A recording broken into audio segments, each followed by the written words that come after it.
what are some other, let's say, unwritten rules, or maybe they're written somewhere that one should follow in order to not get banned? Um, one of the biggies is comments and user experience. So there's one thing, even though that we have the ability to appeal accounts, one of the things that we can never overturn, and Facebook will just like flat out not be willing to budge on this, is user experience. They care about it massively. So, a lot of people don't think, they don't think in terms of their targeting.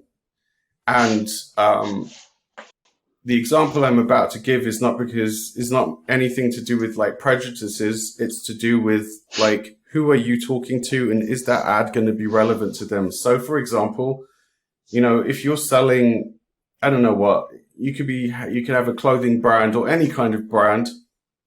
There's been tons of studies done, like women basically, pretty women sell better than men in most cases. So everybody wants to use a hot looking girl for any reason, whatsoever. And there's a reason people do it in advertising. It's been for years. But just think, if you're using an image of a scantily clad woman in a bikini, I'm just giving an extreme example. If you just think about, how is an older Christian audience, especially women, right? How are they going to react to that? How is an older Muslim audience that's maybe if they're very religious, how are they going to react to that? And a lot of people don't think about that. So you just want to exclude those people. Just think like, who is this ad going to upset? And you want to create exclusion audiences. Okay, so you can't go on Facebook and exclude people by religion and stuff like that. But what you can do is by interest. So, I remember there was one of my clients, and they came to us a few years back. He was getting into all kinds of issues, and their message was very heavily leaning towards numerology, law of attraction, all of that type of area. And there was a lot of people that hated that stuff, that were, they were religious. You could see clearly, like first thing I do is I look at the comments. And people just don't pay attention to that. You need to pay attention to the comments. Mm-hmm. You have to. Number one is user experience. You want to see, are you upsetting the people? But then second, and then obviously that you want to learn. You want to learn from what they're telling you, and then exclude the people that you're upsetting. It's just that simple. So we went and thought, okay, well, let's exclude people that like Mecca, the Pope, the Vatican. And we went through like various, kind of religious leaders, if those people followed those types of people. And this is just like one example. There can be, you just have to think out of the box a little bit. What would those people be into interest wise that I should exclude and not send my ads to them, because it's irrelevant. Like, I don't know what, if you're trying to sell a product which is like massively appeals to the left side of the political space, well then exclude the people on the right side of the political space that, like this leader, that leader, and another leader. It's honestly not rocket science. It's just most people don't do it. And most people don't even bother looking at those comments. So that piece of it's really big. I'll tell you another one that a lot of people miss, and they didn't even realize this. They didn't even bother to look at it. It's super important. So you have a page score. Facebook will show you your relevancy score on your ads, but most people, they don't like put it in your face what your page score is. So if you're selling a product and that product has a delivery time, basically Facebook will survey your customers. And they'll ask them, what was the shipping like? What was the experience? Was it, as promised, as described? If your shipping is like, let's say 2 weeks or 3 weeks, most people don't realize, we live in the world of like, especially if you're in America, Amazon, right? They spoil you. You order it today, sometimes the same day delivery, or you're expecting it tomorrow, and you're already getting frustrated if you're having to wait 3 days, 2 weeks. You're like, we're so spoiled that we're so often used to just like the 2 weeks is mad. What do you mean 2 weeks? Such a long delivery? So because we've been trained that way, it doesn't matter what you said on the sales page. People often don't read what they saw on the sales page. I've seen this so many times. So you can decide basically when your survey arrives. They give you like a window. So if your product is likely to be delivered, let's say worst case, 3 weeks, put your survey to 4 weeks. Because they've now received the product. Because what we see repeatedly again and again, it doesn't matter if you explicitly, openly, bold, underline, told them this is going to arrive in 3 weeks' time or 2 weeks' time or whatever it is. The survey comes to them and they're just in a state of frustration because of their expectation. Everything should be shipped within, 2 days or 3 days. And then oftentimes they'll give you bad feedback and that quality score can destroy you. That can get you shut down. Another thing which a lot of people overlook. So if you're not working with an agency, a partner agency, I advise you to do this.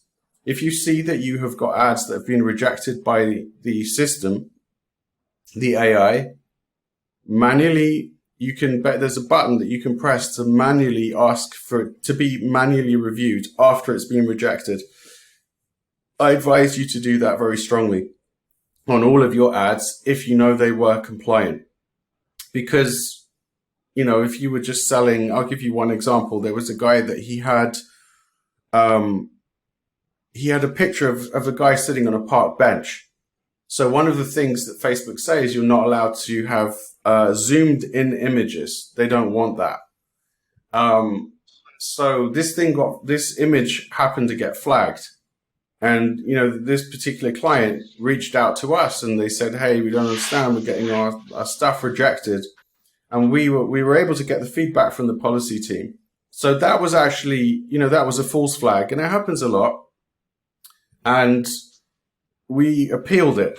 But the average regular user or advertiser, you have the ability to actually, click a button and manually get a review if you know for sure. And in this case, if you had a case like this, that for sure this is not zoomed in body parts, this is just a guy sitting on a park bench. Well, yes, get that thing manually reviewed and overturn the rejected ads. Because if you get too many rejected ads, it's not just whether you spent money on ads that were approved. If you've got too many rejected ads in your account, you could easily end up losing your account. I'll tell you one other one, and most people overlook this. Don't ever do this. I've seen this from the big to the small. Make sure that you've got 3 backup methods of payment on your account. Because, they won't tell us exactly how many strikes, but it seems to be from what I've seen, and again, this is just my experience, it's around 3 strikes, and then you're out. Meaning you start running your ads and you don't have a proper payment method or a payment. It's not even a proper payment method. Sometimes Amex sees that, because Facebook starts the billing at a very, very low threshold. So you can start running your ads and let's say that you're at a $500 threshold and 8 times or 10 or 12 times in the day, they bill your Amex card. Well, guess what? That looks like outright fraud. What the hell's going on? Why is Facebook pinging your card and billing them, so many times in a day? So, anytime that you can, you want to pick up the phone if it's Amex, you want to let them know I'm running Facebook ads, but then also have another 1-2 backups on the account. And also make sure that you appeal, contact them and tell them, listen, this is a flag on your side, not mine. I've called the bank. I called Amex. It's not their side. It's your side. It's a bug. Because oftentimes there can be bugs. Because you don't want to just leave that. Obviously that you want the payment to come off. That's what they want to see. So have the backup payment methods, but also appeal and keep an eye on the billing section because you can see when the rejected payments happen. And if you get an email that comes in and it says, hey, your payment was rejected, and then afterwards it says that it went through, and you realize, hey, this doesn't make any sense, that shouldn't have been rejected, it's a false flag, pick up the phone, to start with, call whoever it is, Amex, the bank, whoever, find out if it was on their end, clear it on their end if it was on their end, and then if it wasn't on their end, get in touch with Facebook and tell them this was a problem on your end. please can you just make sure that that is tagged on my account, and can you resolve this? Make sure that you do that, because this one, like I said, there's two things: user experience and billing. Those are the two things that, like, if you mess around with that, there's usually no coming back from it.